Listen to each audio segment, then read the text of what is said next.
lives in one shack and love. Precious treasury of compassion, restorer of supreme inner peace. You who love all beings without exception are the source of happiness and goodness, and unite us to the liberating path. Your body is a wish-fulfilling jewel. Your speech is to bring purifying nectar, and your mind is refuge for all living beings. With folded hands I turn to you, supreme, unchanging friend. I request from the depths of my heart, please give me the light of your wisdom to dispel the darkness of my mind, and to heal my mental continuum. Please nourish me with your goodness, that I in turn may nourish all beings with an unceasing banquet of delight. Through your compassionate intention, your blessings and virtuous deeds, and my strong wish to rely upon you, may all suffering quickly cease, and all happiness and joy be fulfilled, and may holy Dharma flourish forever.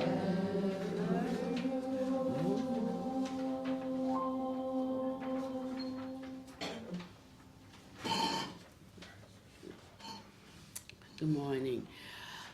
I was surfing through my phone last night. You know, it's really funny because I just got a what we call a smartphone. I think about, wow, time's moving on now, but maybe 5 years ago, Sister Clear Grace got me one. How was that? 4 years or five? That long? Okay, so I should be a pro, but I'm not. But before that, I only had like a flip phone, and I didn't know where it was most of the time because I got the phone for me, for my convenience if I needed to make a call. It wasn't to be immediately available to everybody all the time, you know, and so I would get all of these emails and people would be upset with me because, like, you didn't pick up your phone. You didn't answer your phone when I called you.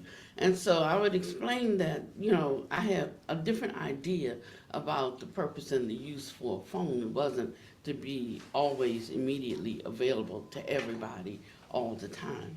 But now, 5 years later, you know, if I don't, well, 50% of the time I have my phone with me. So if I don't answer your call, then it means I don't have my phone with me. But sometimes I do, and I still don't answer. The call. Whereas in such an instant generation that if what we want is not attended to immediately, we've gotten to the place that we don't have the capacity to endure anything. We don't have the capacity to suffer, is how the Bible calls it, to suffer anything.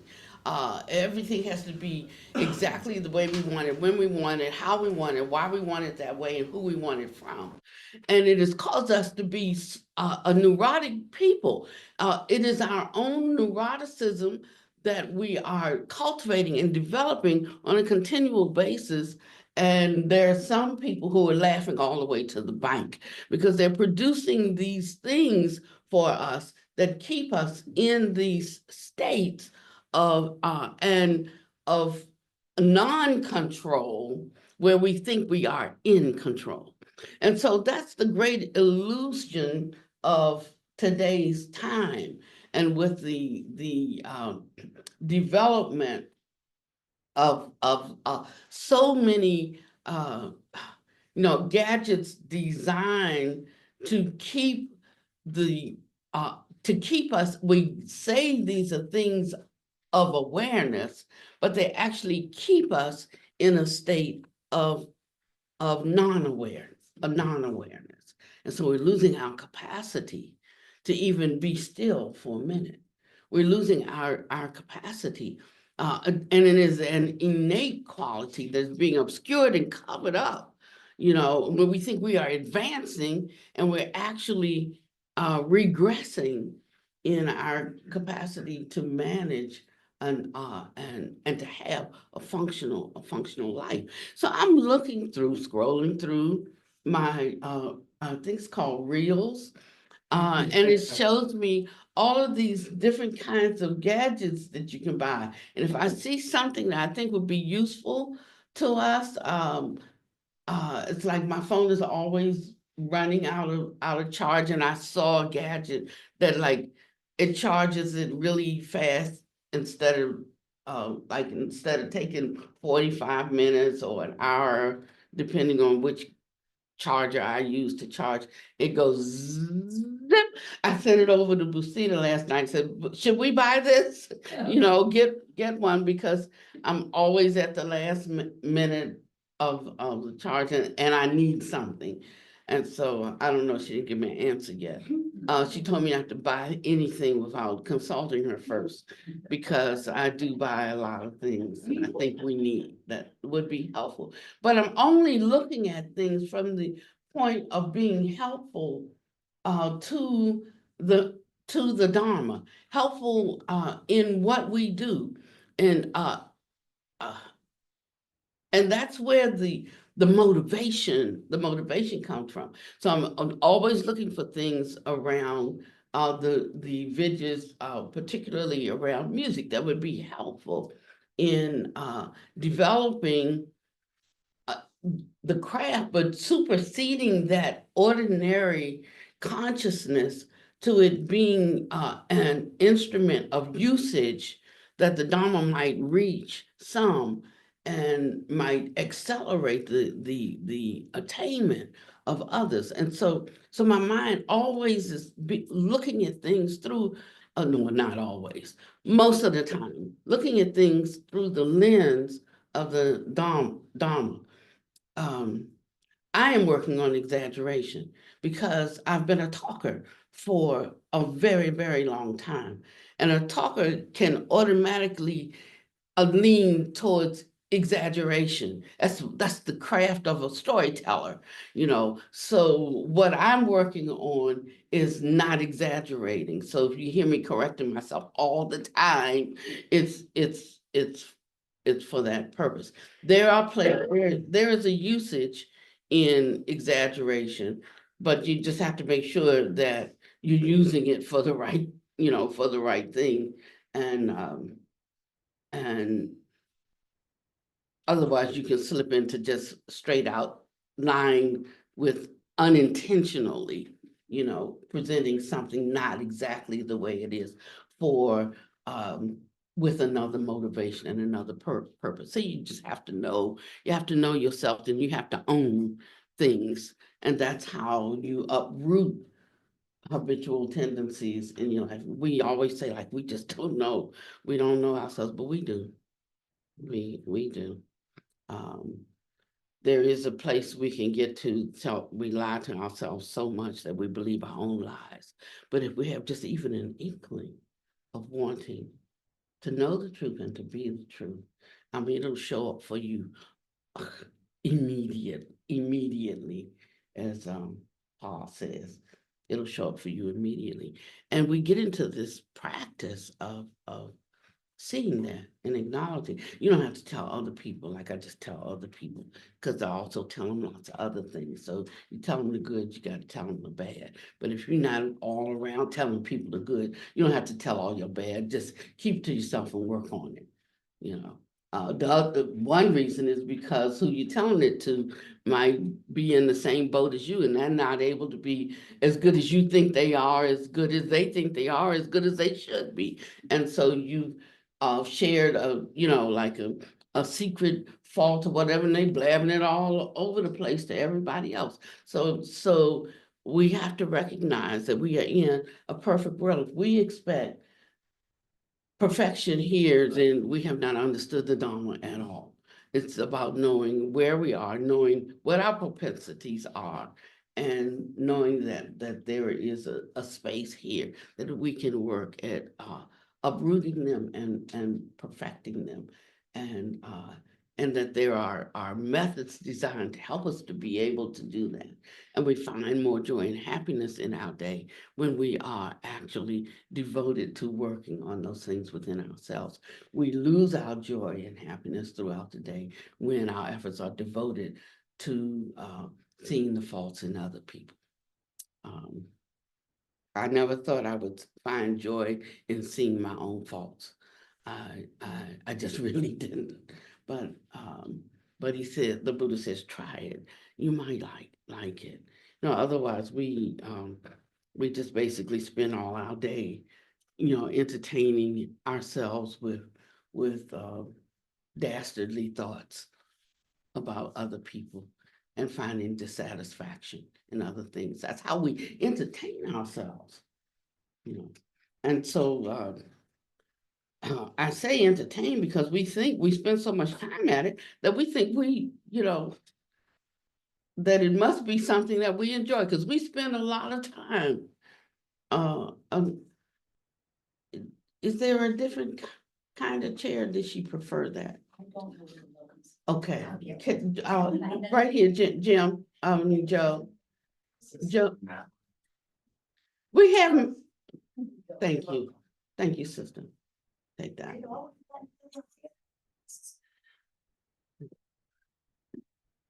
Thank you. And so we must think we enjoy it because we spend, the majority of our time being dissatisfied with others for one reason or another that we make up in our mind. And when other or being dissatisfied with someone else's dissatisfaction, and that really makes for the crazy, you know. But it is a learned behavior, I mean, we really can't fault ourselves. These are the signals that we get in our, not just this society, this is the state of the human being. It's funny that we call ourselves human beings, like we name everything else like dogs. We don't call them dog beings, cat beings, rabbit beings, horse beings. We call ourselves human beings, you know. Um, and so it crossed my mind, like, what is the distinction here? How am I categorizing myself that's so different from every other class of sentience? And we know different classes. So some of us um, are familiar with sentient beings who of different form. They're not of our same physical form. in this world, and like if you haven't met them, then they don't exist for you, and that's okay. I mean, it doesn't mean that they're not there. Like we don't see bacteria either, but what we have called bacteria, we know that it is in fact, a living being. Now, virus is a little bit different. They say virus is not a living being until it attaches to a host and takes a bit of your life, and now it becomes a living being. I haven't figured that one out yet, but that's why this heart is like really no medicines to cure, because they're not bio at the beginning. I don't understand it, but that doesn't change the fact that we haven't figured something out. So there are going to be many things that we could have an opportunity to encounter in life that we won't, because we just um, either haven't focused on it, we haven't cared about figuring it out, we don't want to know, don't want to figure it out. You know, it's amazing that you can hold a thought loosely until that thought is challenged. Or you can hold a view loosely until that view is challenged. And then suddenly you tenaciously cling to it. The more information to convince you is not better. more is really worse. And so you learn to not try to convince, because a person's understanding is cultivated by their own desire.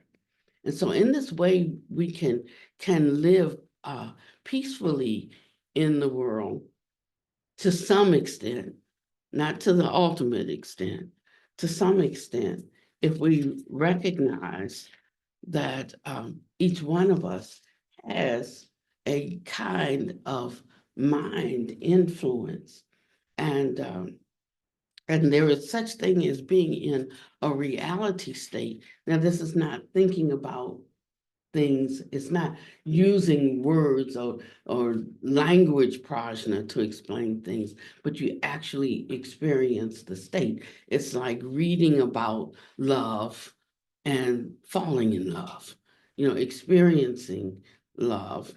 Um, One is a reality state of experience, where the other one is just hearing about something. And I think we would agree that they're very different. So I'm looking and I'm seeing all of these what appear to be like wonderful programs that could really benefit people. Oh, so and so has difficulty with that. This could be good for her.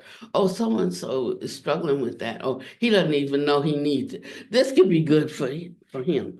And so I'm constantly looking through things for people.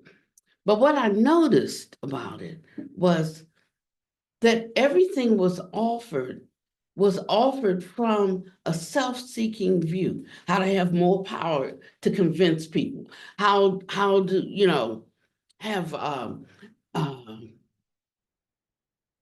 how to influence people, how to get rich, using your gift. How, everything appeared to be something for others that dovetailed back into, building a contrived ego that would win out other other people. And so this is what we're confronted with all the time. That's why the study and the cultivation of Dharma is called going against the stream.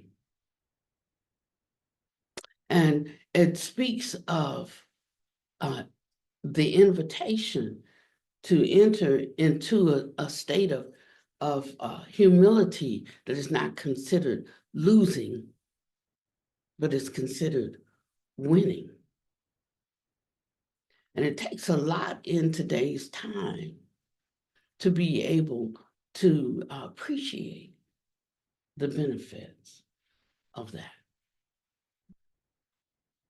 and to come into some kind of homeostasis is actually what happens, that we can be peaceful and at ease when the storms of life are raging. Right now, they are raging. Maybe raging personally in your life. They may be raging in your society from your view. And maybe the whole world might be on fire from your view. And we want to be peaceful and at ease with those things, but we can't even handle the little things in our life.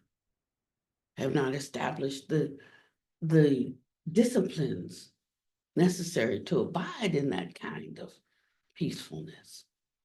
And we want to solve the big problems, of the world, but we can't even take care of our own problems. We don't know how to handle our own problems.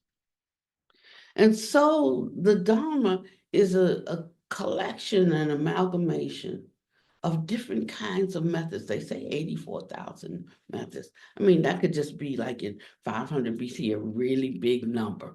It may not mean 84,000 literally, but I'm sure that, well, I can't say I'm sure now, that was a big number in 500 BC, because our archaeological discoveries are showing us a kind of a circular motion as opposed to just a strict evolutionary, ascent of humankind. So they're finding evidence of a high class of intellect, even, thousands and thousands of years ago. Maybe we're just rediscovering some things because they got lost over time due to wars and breakdowns in humanity, in our actions as human beings.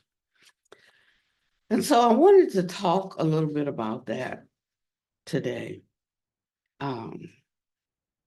and how, and to help us create an aspiration to cut the strings to the illusory, and to truly cultivate a desire to be of benefit and to be useful.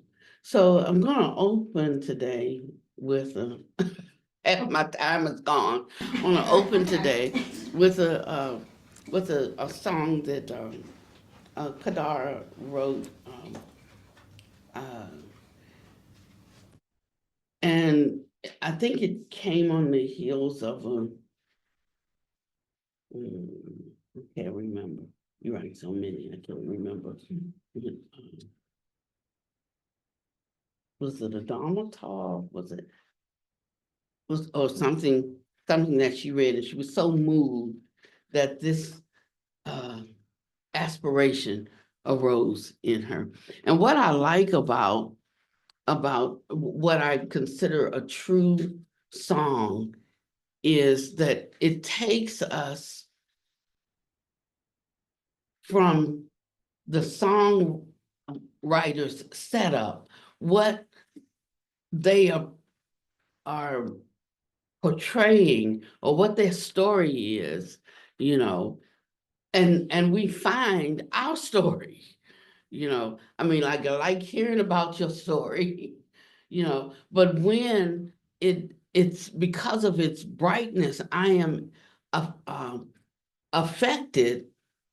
It sheds light on my story, and I start unraveling my own state a little bit. And so we'll open up with that, and I'm going to leave us with some pointers, some takeaways. This Dharma is no good except for however we use it in our lives.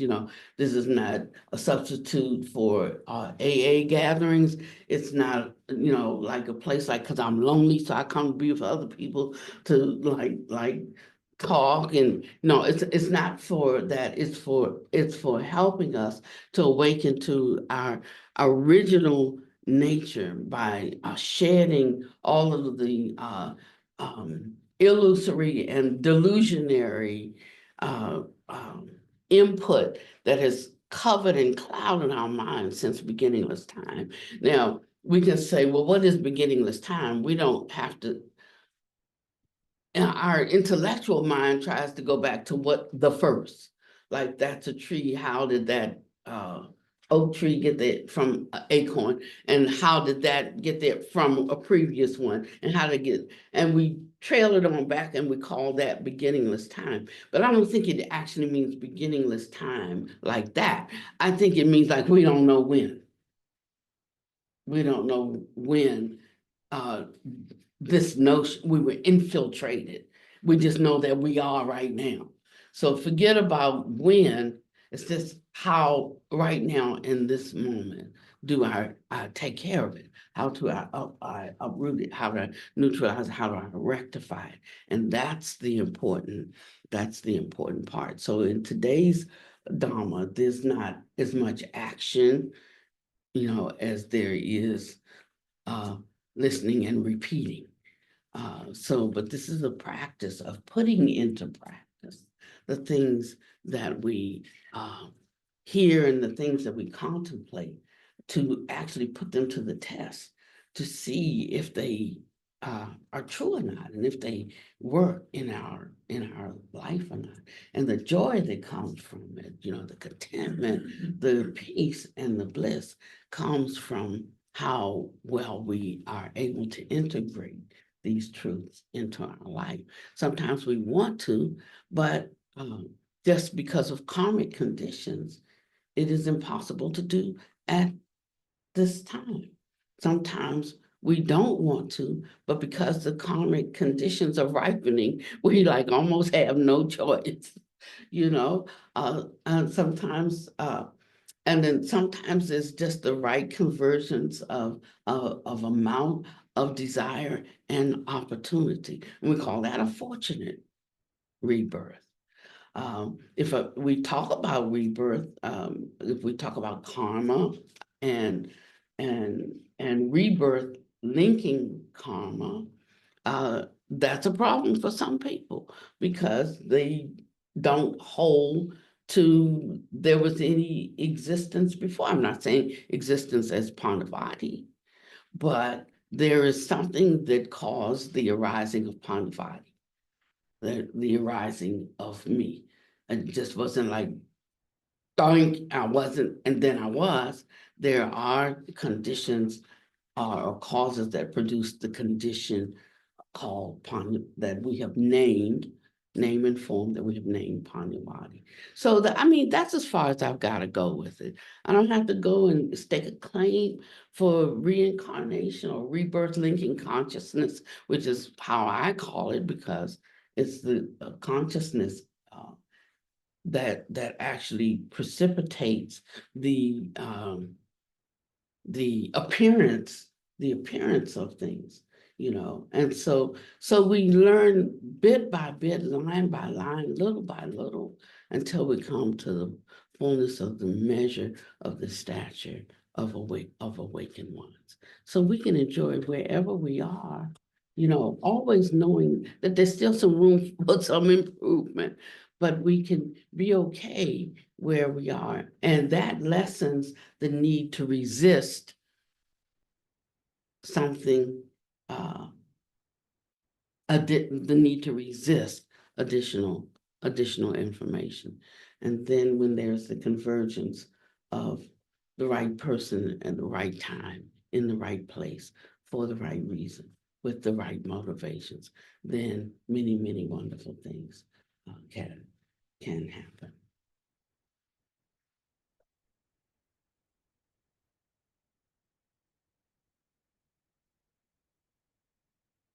Cut my strings to the illusory. Cut my strings to all attachment that's binding. May I be of use, may I be of benefit, may I be of use, may I be of benefit, may I be of use.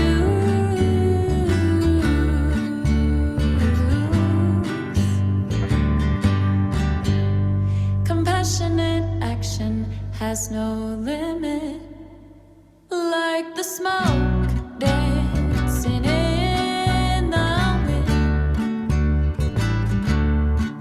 not caught or bound by anything, moving freely in the stillness of peace. I wish our minds the state of unimpeded ease. I wish our minds the state of unimpeded ease. Untie my knots of selfish wants. Untie my knots of hurtful thoughts. May I be of use, may I be of benefit, may I be of use, may I be of benefit, may I be of use.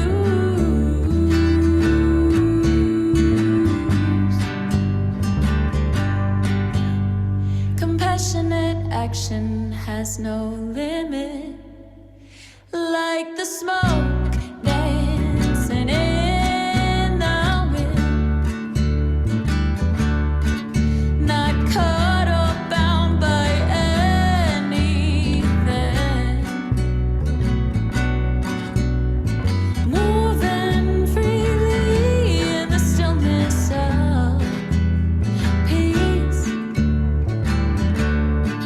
I wish our minds the state of unimpeded ease. I wish our minds the state of unimpeded ease, like the smoke dancing in the wind, not caught or bound by anything,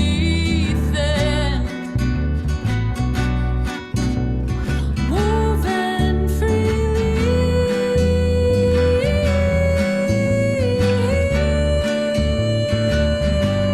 I wish our minds the state of unimpeded ease. I wish our minds the state of unimpeded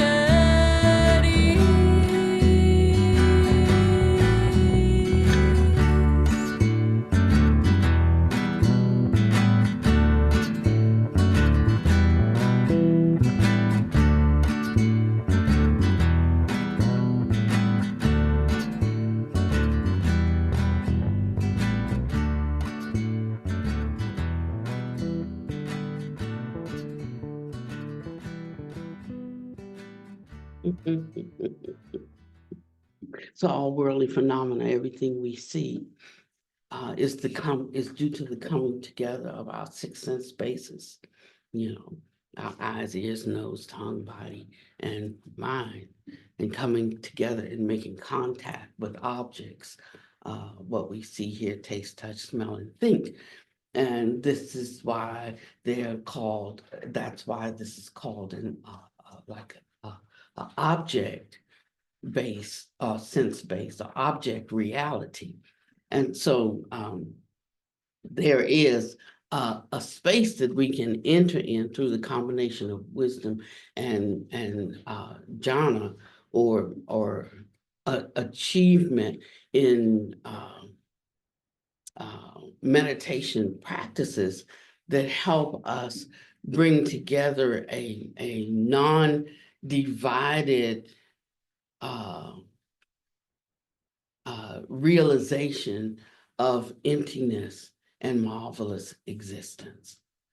And that's what the purpose or the goal of the teachings are. So if we lean too much towards emptiness, we have this kind of idea of nihilism or nothingness, and it leans like to a negative equation.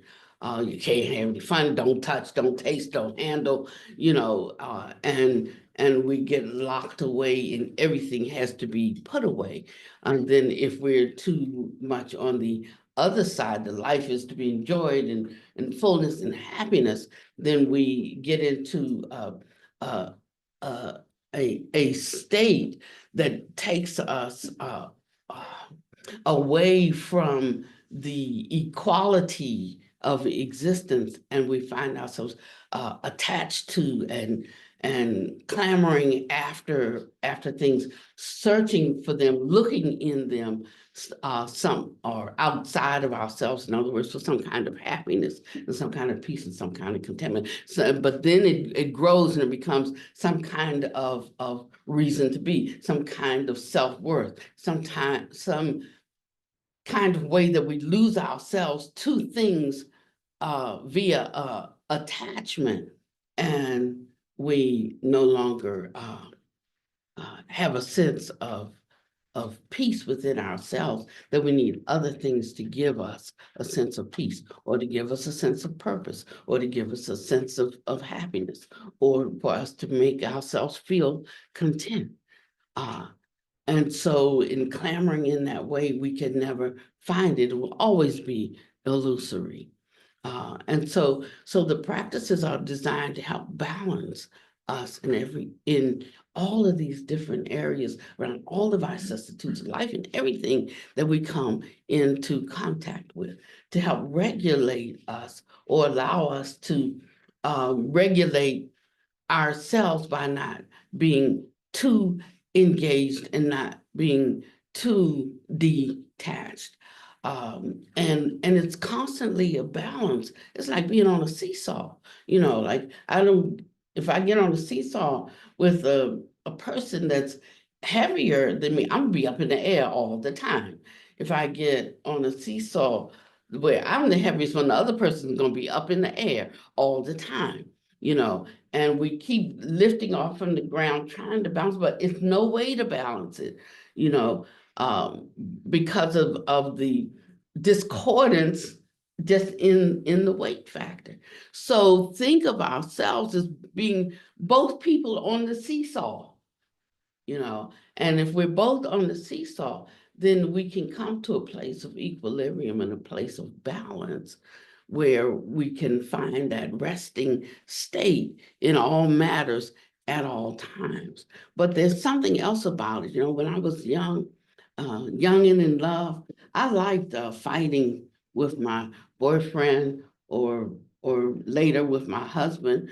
I liked fighting because it just seemed like the makeup was so much better after there had been a fight. But if you just lived a blah life all the time, there was no excitement there. There was no, and now that's just me. I know that's not everybody, I'm just saying, for me, I liked a good argument because something seemed to be sweeter about the maker. Oh, he does love me, and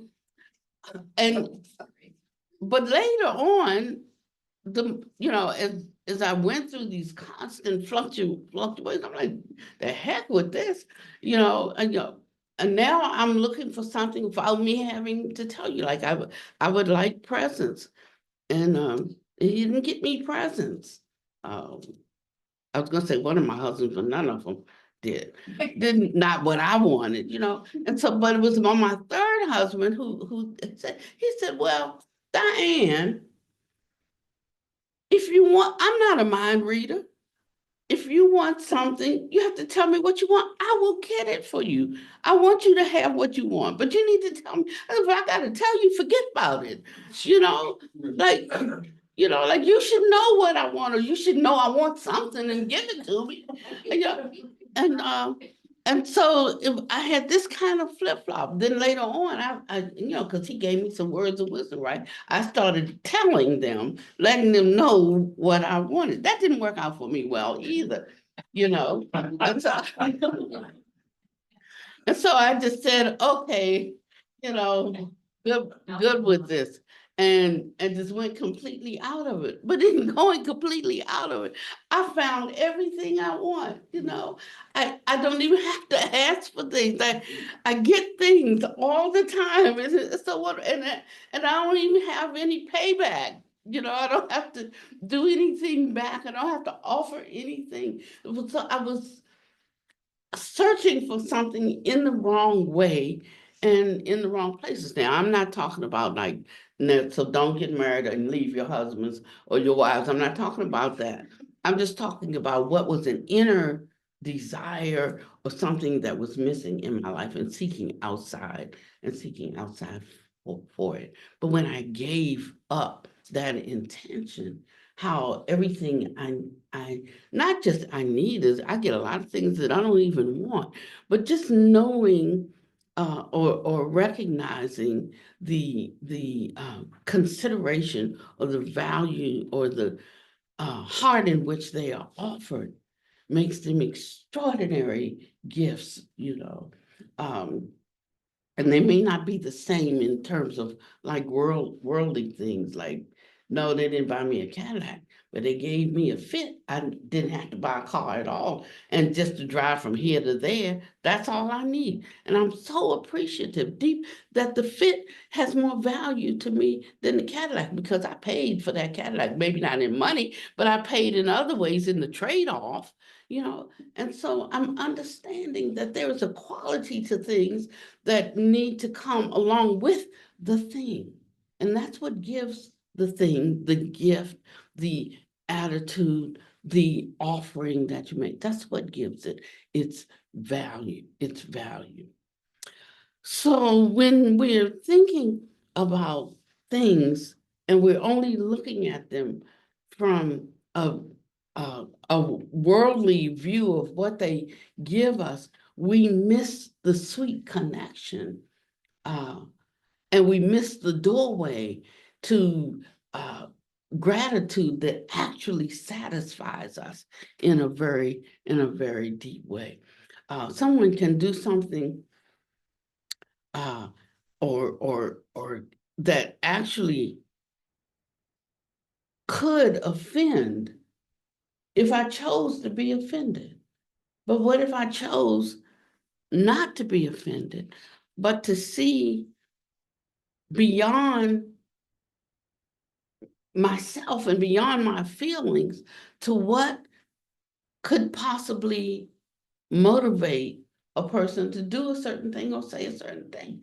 And if I really have an intention to know, I can know, the deep hurt or the deep suffering or the misunderstanding or the lack of understanding about something. And I can let that thing sit in its own realm. I don't have to bring it into my sphere to be processed. I can choose to try to process it if I want to, you know, if I choose to do that, or I could just leave it alone and just let it be. So we decide how much we need to correct things. We decide how much energy we need to speak to things to make sure we all good, that we all on the same page. We decide how much of that is necessary for our own self to be to be at ease. And we can find that if we give something enough time, it has a way of working itself out, either, happily or maybe not happily, but it does work itself out, you know. Um, and it uses up less of our life force, uses up less of our energy, and we find that we have much more of a capacity and capability to solve problems if we apply some of these methods rather than going with the, well, I think, or especially I feel. So does it mean I don't have feelings? No, I have a lot of feelings. Well, I can tell you I have a lot of feelings. But when I am the most at ease with my feelings is when I am challenging their ascendancy in my life. That's what these practices are. It's very difficult to even come to the Dharma. I mean, you just really have to have an affinity for it. You have to, and when one has an affinity for it, they're looking for something that will satisfy and uproot our distress. And so they appreciate it. Sometimes they can just say, well, that's that sounds good, but I could tell you from my life, just from my direct experience, that doesn't work, you know. But he encourages us, the Buddha does, to continue to try these practices, and you will see the efficacy of them. And if we don't have that much confidence in them, then we're really wasting our time. I mean, I always thought like I had times that I was really heaven bound, right? Yeah. But I had times that I was not too. And I was like, if I'm gonna go to hell, I'm gonna go out like a hellion. I'm not gonna like kind of half step going. I'm gonna go hard and fast and all the way. And so I would have these flip-flop times in my life when I was real good. And then there's times that I was really, really bad. When I was really bad, I didn't go to church. I didn't hang around the church folk. I didn't do any of those things because I knew I wasn't good. I knew what I wanted to do and I did what I wanted to do. And then at some point in my own time, not in their time, in my own time, I would come to the end of myself in some area and I would see the suffering that I was experiencing in me trying to figure out life in this way. And something would come to my mind that I had heard or that I had read or that I had experienced. And and it brought me comfort. And I said, oh no, that really is the way out. And then I go back. And when I came back, some welcomed me with open arms and some didn't. Did it bother me? Not at all, because I came back for something, And by persevering in that way, over time, I became steady in some things, not steady in all things, not even steady in all the things I think I'm steady in. Because sometimes, I mean, you don't know until it's put to the test. Then you find out, oh, well, you got to work on that. I thought it already taken care of that because in my heart of hearts, like I understand it, but just not practiced enough, And so the good I would do, sometimes I don't do. And what I wouldn't do, sometimes I do. And that's the state that we're in until we become firmly fixed and established in the highest aspects of an of right seeing and right view and right action. I'm trying to stay away from words like good and bad because they take us in a wrong direction, and we think we already have established what good and bad is. We know what's good and what's bad, But if we went to a different society, they may have some differences in what they call good and what they call bad.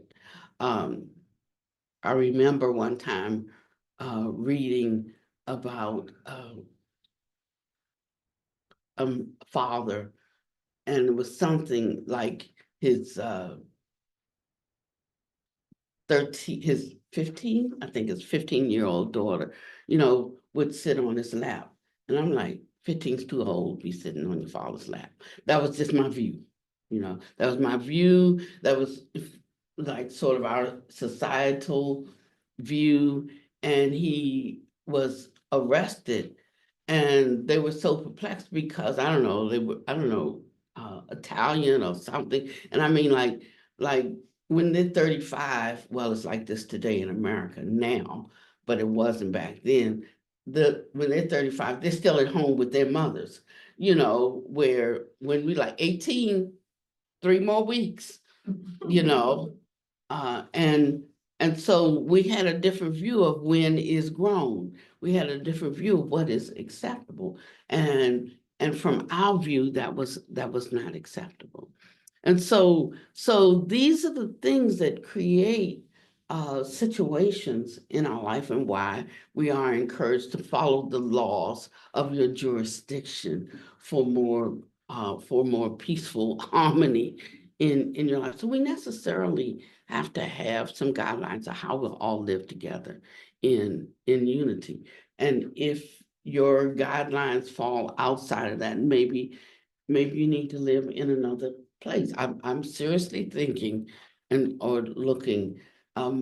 America's guidelines are falling outside of my view of what I consider, a harmonious, an intelligent, a compassionate society. And I can't say it's one person doing all of this, one person's fault. If you think that, you are looking through darkened glasses, because one person didn't elect himself. There's a whole lot of people who think that same way, so I can't blame, I'm not blaming any one person for their view, not even getting into their background of what can make them think that way and act that way and do that way. I'm just simply saying I am watchful, and I'm wondering how compatible I am with, the mindset of the society that I'm living in. And I would have a desire to be able to live peacefully in this society, in this life. And I guess the only thing that would really force me to move is if I would not be allowed to practice Dharma in the way that I understand it. That would be the deal breaker for me. But for other things, maybe it is, or not maybe, it is my karma to be here at this time, because I am here at this time, so then I have to look and see, well, what is my purpose? How could I be useful? And it may not be, I might not be able to save the USA, but maybe I can bring comfort or solace or safety or provide provisions for one person, for 5 people, for 10 people. So we can look and see what we can do on our level. What I don't think my life would allow would be to take up the same solutions that they take up. So that means I don't think that I would be able to bear arms and go, to war against my fellow countrymen. That's my own view. That's what I say right now. That would be, I would, that view might change. I mean, you can say one thing and tell the wolf's knocking on your door. The wolf's knocking on your door. You might not know exactly what you would do, but I'm constantly trying to groom and cultivate myself, because I see certain things happening, so I don't want to find myself in the middle of the ocean and now I have to learn how to swim. So I'm looking and I'm pondering and I'm trying to know me, so that when the time comes for me to take some kind of action, I will be able to take the action that is the correct action for me, according to who I am as a person and what I espouse, as my reason for living. Um, and so if we're constantly doing that with the Dharma, then that's going to bring us to the place that we can know ourselves. And so all of these teachings are designed to help us really unpack ourselves, to know ourselves, and to be of an advantage to those that we are living in the world with. So when one first takes up the practice and there is an aspiration for cultivation and development, particularly homelessness, then one is working intensely on oneself towards um, truly seeing the nature of reality, and they have arhatship as their goal. When one actually sees the Dharmakaya, the non-differentiated nature of self and others, then one starts being able to consider others as oneself.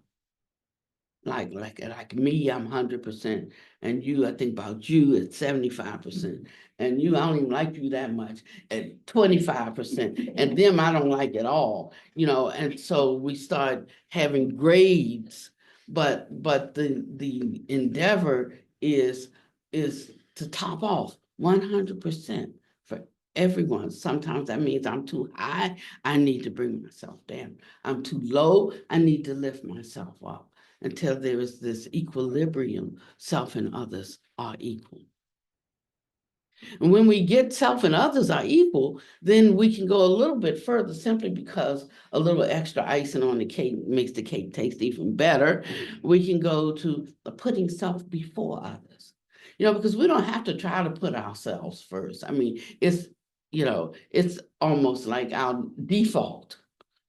And so we can do a little bit extra putting self before others just to balance out self and others are equal. But there's something about that process that really liberates us, because when we put self before others, we don't have time. Others before self. I'm sorry, yeah, putting others before, thank you, putting others before self, we don't have time to think about, ourselves. And so we don't have so much of a neurosis about things concerning us, how it will affect us. And, a person who's lonely does nothing but think about themselves, but they don't think they're thinking about themselves. They just think they're lonely because nobody's thinking about them, so it's almost the exact opposite. And it is it takes a lot of work for a person to help lift a person out of that notion, because it almost sounds backwards, but they're so self-focused, that they can't see anything. And so there's no space there for gratitude to arise that would bring them a kind of joy and contentment, to take them out of themselves, to see the possibilities to connect in so many different ways in life, instead of just being stuck in the head with it. So sometimes we can't teach anybody anything. But what we can do is we can be an example of how to surmount and how to overcome the things in life that thwart us and that produce unsatisfactoriness. So, for instance, if I'm around people who are very timid, who are very afraid, or who maybe one thing I am not is timid and afraid. And so I can offer a kind of fearlessness. And that is not something that's really said in words. There is an energy about it that allows you to be able to stand your ground, or to be who you are without having to try to do it, to try to be it. It's a settledness in what you see is what you get. I remember one time I had some requirements to date anybody. Number one, you had to be able to sing, because I wanted you to sing to me, So I would audition guys. They had to. They had to be able to sing, you know. And they had to be able to handle me because I didn't want to have to not be me. I didn't want to have to pretend to be all soft and muffy because and you couldn't hold your own. You had to be able to hold your own, I mean, just naturally. So really good, nice guys like that is too much work, you know. And so and yet you had to really, I had to see that you were really, really, although you were strong, that you cared for people. You cared for people, you know. And if you met those requirements, you know, I wanted to continue to talk to you. If you didn't, we're just gonna be friends. And so I had criteria for relationships. I didn't bother to get into one and have to try to get out because he was a nice guy and I was gonna hurt his feelings or something like that, not even meaning to. You know, I just understood before I got into it. But a lot of times we get into something knowing where the end is going, you know, but we choose for now to do it just because we haven't developed the discipline, you know, to to go through the momentary suffering for the greater inheritance of peace down the road. Now that's nobody's fault but ours. You know, that's our fault.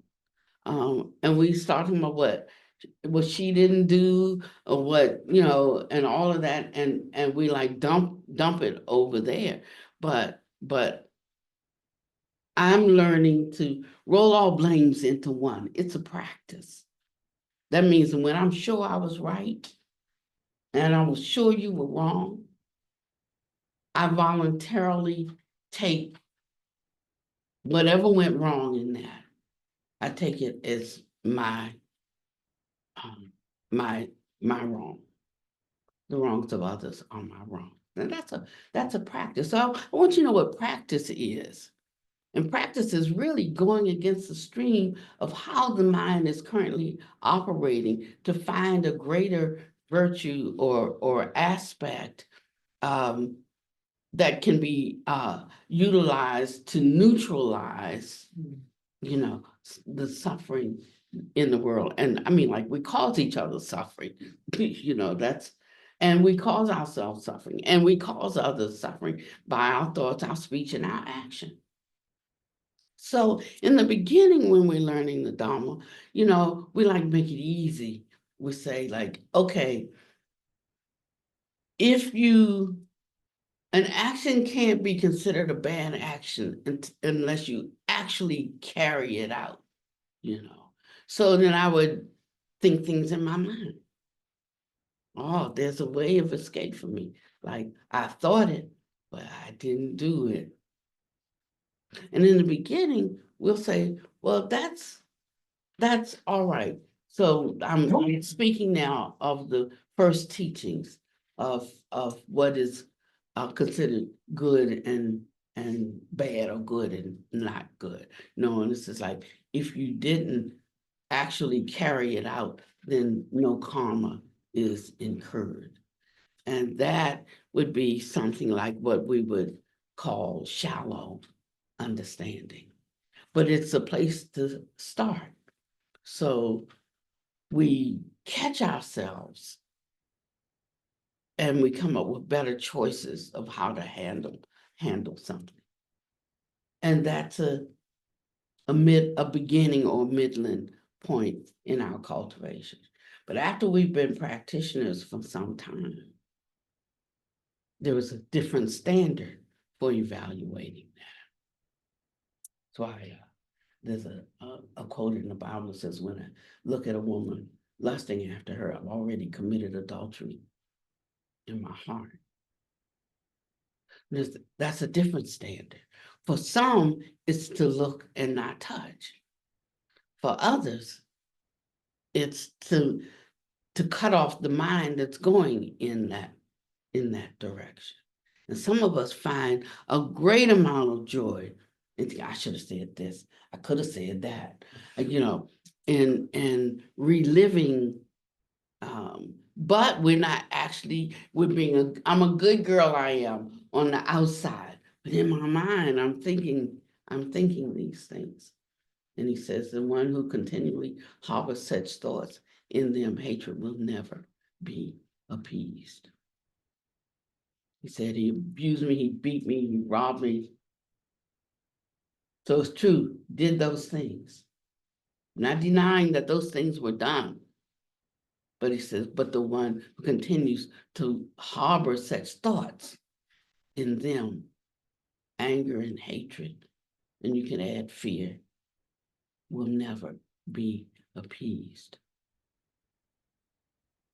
So at some point I have to decide whether I want to be appeased or whether I want to hold on to these things. That's my badge of honor.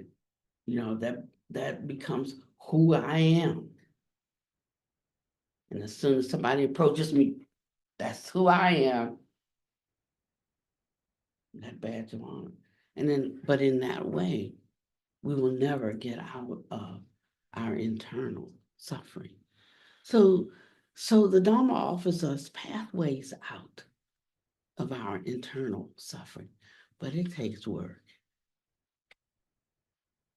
And yet the benefit of it is so, it's so enormous that it can't compare to the practice that we take up to actually come out. Sometimes it takes a long time, but I say to you, don't give up. Sometimes it happens so quickly that we don't count it as much.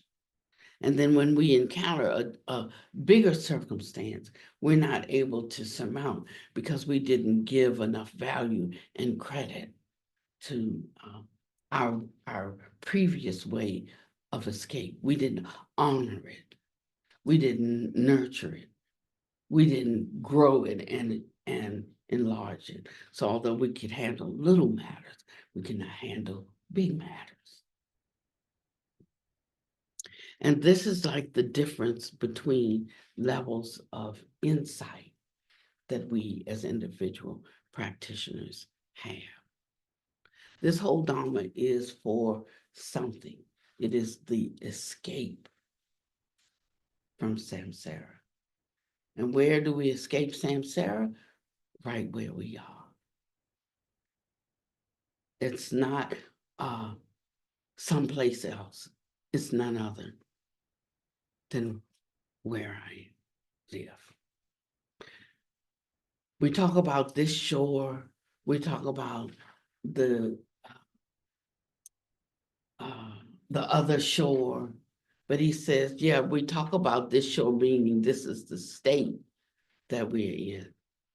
But the other shore is just another state. So that state is none other than where I am. I'm not going anywhere, but I'm entering. So we move from shallow insights to deep insights. If I go take a dip in the ocean and I stroke along the surface, then that's one level. If I go underground and swim under the water, that's a different level. And if I go all the way down to the bottom, that's another level. They're all called entering the ocean. All three people in the ocean, but they're at different levels. Some breaststroking, some a little deeper, and some all the way. And so in one area, we may be breaststroking. In another area of our cultivation, of our thoughts, speech, and action, we can be at another level. And maybe even in some areas, we can be at the bottom of the ocean. The same thing goes for other people. Other people move between those levels as well. And that's why he speaks of ahimsa, like doing no harm. And when that becomes your way, and that doesn't mean not, what ahimsa does is it allows you to speak truthfully if the undergirding is established and developed. If not, we try to speak truthfully, but we harm, and we don't even know we harming. And just because a person harms doesn't mean it was their intention to harm. But maybe like where they actually are, that's the best that they can do. So we have to be vigilant and consider where somebody else might be. The one good thing about living in community, if it's truly a community and not just a whole bunch of people who have come and are living in the same place, there's a difference between community and a group of people living in the same place, each with their own agenda, their own ways, their own manners, their own thoughts. But the commonality of aspiration is necessary. And the commitment to certain disciplines is necessary. But when we come together in that way, it releases our some of our tendency toward suspicions. And the Buddha Master never said, just trust what somebody tells you. Just believe them. Just trust them. But he says, observe them. How long? For a long time. Not just, oh, I know them. I know that behavior, but he said observe for a long time. So he's asking us to hold back the suspicion that's only arising in our own mind based on our own memories or our own experiences, but not with these. We don't know. We know something about somebody, but we don't know this. And so he says, and in that way, if we come with an openness, we also develop a kind of trust in one another. We develop a capacity to think in one's mind. I'm the stronger, not in an arrogant way, but like the strong can bear, absolutely bear the infirmities of the weak. The good thing about having that kind of mind is when you find out that you're in a position of weakness, then you become the recipient of that training. So someone else bears your weakness. And I guess at some point in my life where I thought that was such stupid thinking, because I like the spice and the excitement, I liked just the feelings were more intense, after you reconciled things, I just want to be alive, I mean, that's why people cut. You know what cutting is, right? You might not know what cutting is. Okay, so that's why some people cut, because of the endorphins that are released, so they at least feel alive.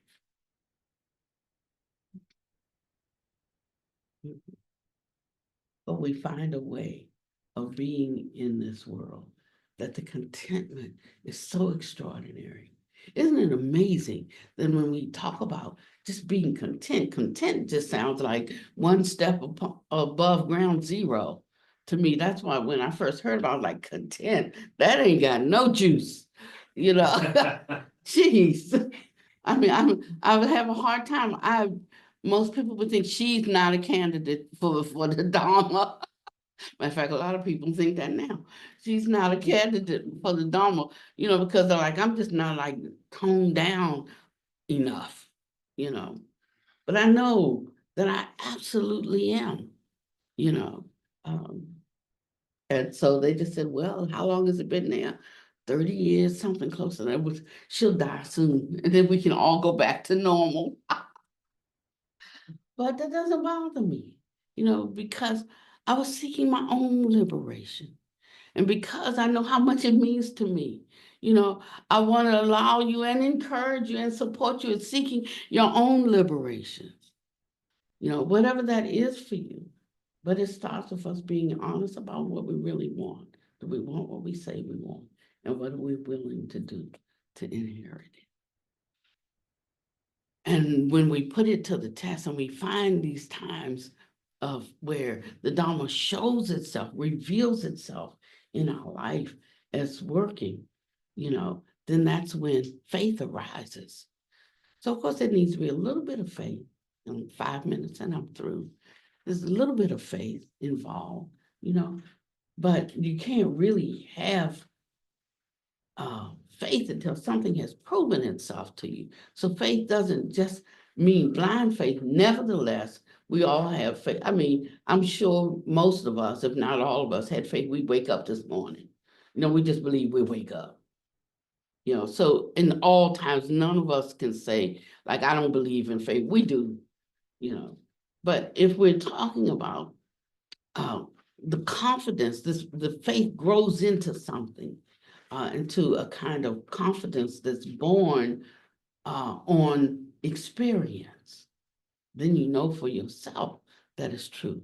It's not just something you read in a book, something somebody told you. I don't care how good the book is, or how good the book is, or how good the person is the book was written about. That does not really matter. But when you know something from the interaction for yourself, then that you can hold fast to. And so you'll see your life getting more and more beautiful, even if situations don't change. I don't have a lot of hope that things will be the way I would like for them to be in this country in my lifetime, my lifespan. I don't have that much time left, but I do hope that I can be a contributing factor to moving the needle just a little bit. And what if we each did that? That needle would move.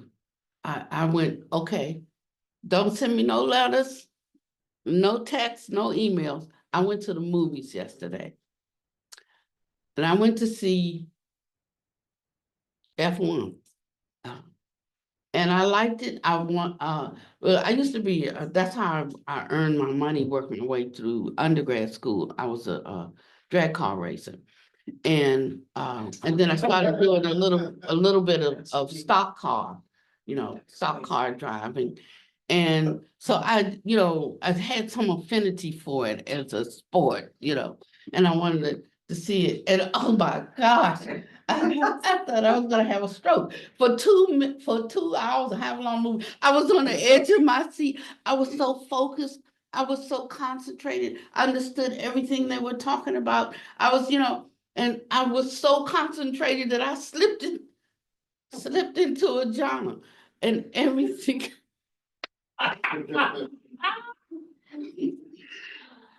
So Joe was with me, and it was like, what's happening? And so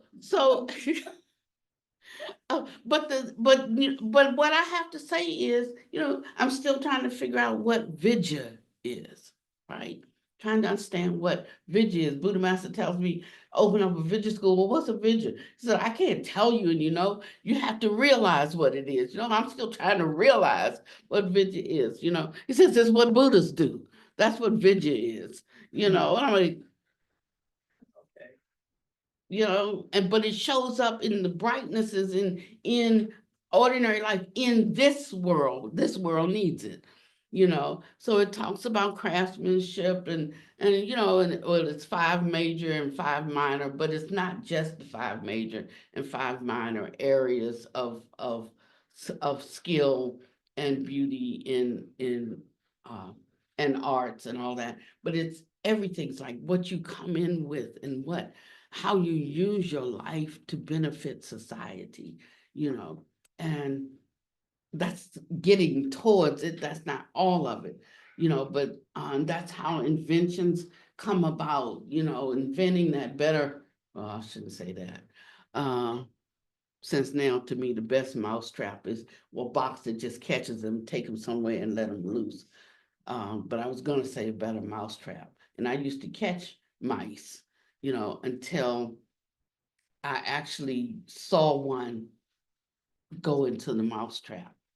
And after that, I could never put a mousetrap down. Couldn't live with me either, though. So it meant I needed something to catch up. So I went to something like sticky paw.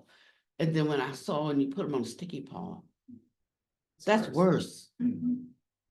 So I had to give up the sticky paw and said, okay, well, let's just trap them and we take them somewhere else and release them. So like building up compassion came bit by bit. Right now, I'm working on building up my capacity, to coexist with dogs. And I used to breed dogs, but when I got a certain age and my kids could no longer, were no longer there with me, and they were the ones who cleaned up the poop and stuff like that. I didn't want to do that anymore, and so I was more interested in human beings, and I said, people get pets because they don't want to have to deal with us, and that's just something I had built up in my mind, you see. But right now we have 2 dogs here with us right now that I'm working, working at changing my view about it. I had a Christian pastor, Sister Tate, and I don't care how vicious a dog was, when they came up to her, but me, I was attacked by a German Shepherd, so that's why I have them feelings about dogs, you know. But a dog could be a Rottweiler or whatever, because I like the gritty dogs, could be pouncing towards her, but she absolutely, by her own loving compassion, could, just covered that situation, and she never had to be afraid of a dog. So I'm working through that now. It's not like I'm afraid of them. I was more afraid of I might beat one down, because of my fear, you know. I'm and um so I stayed away from dogs. But dogs come up and they want to be with me, and I'm like, okay, okay, okay. But so these are the 2 most wonderful dogs. I was like, it's gonna aggravate everybody. It's not aggravating anybody, you know. So that was a wonderful gift to us. So if you online or if you watch this later, do not call and ask, can you bring your dog? I'm just telling a story right now about a real thing. So don't make up anything. And they're staying for 2 months. That's a long time to pay somebody to take care of your pet. And I understood that. You come for a weekend and can't, no. Okay. Um, so in the movie, and what was so great about the movie is like, I don't even really remember the movie. The movie took me through my own life, maybe not in the exact same way, So I could say that this director, he ain't Buddhist, he's Jewish, but he has a vision. Every Buddha wasn't Buddhist. So he had a vision because he took me on my own journey, and then something that he had never been able to accomplish early on because he had an injury at his first great race. Now that he was old, he had an opportunity to complete that journey. And the way they portrayed him getting into that zone was just like moving into, and I just moved into my zone, my another state in the things that I'm after now. And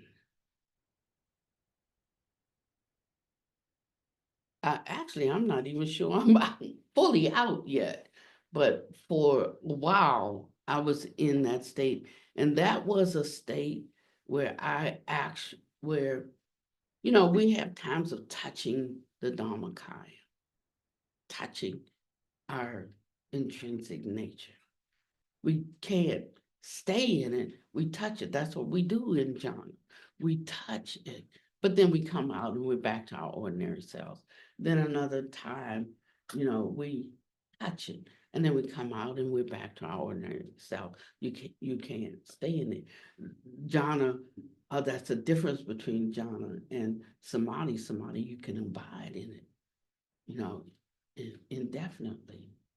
And then when one actually becomes attains some level of Buddhahood, not necessarily saying Samyak Buddha, the highest, fullest capacity of having, possessing the three bodies and the four wisdoms, but you abide in that state all the time. So we touch it here and there, dipping our toe into it.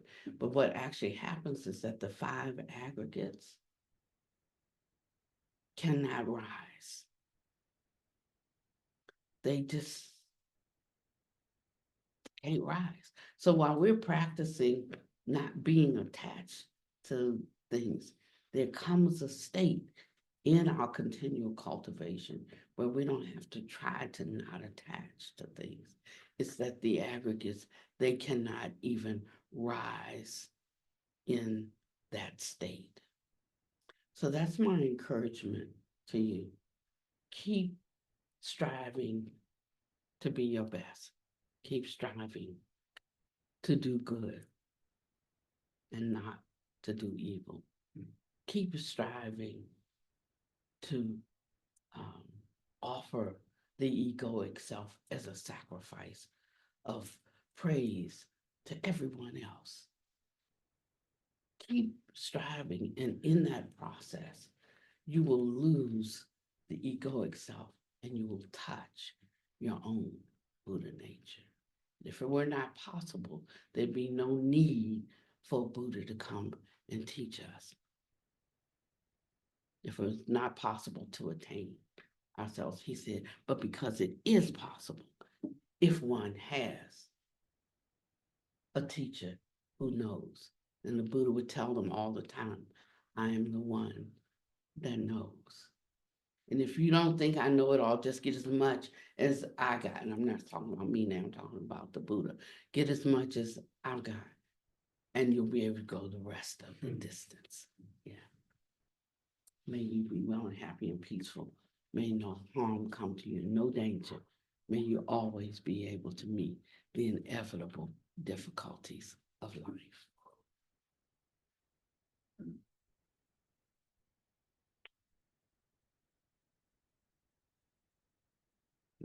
Thank you for coming today. Thank you. And thank you to all the visitors who've come today. We're glad to see you. Somebody grab somebody and say hello.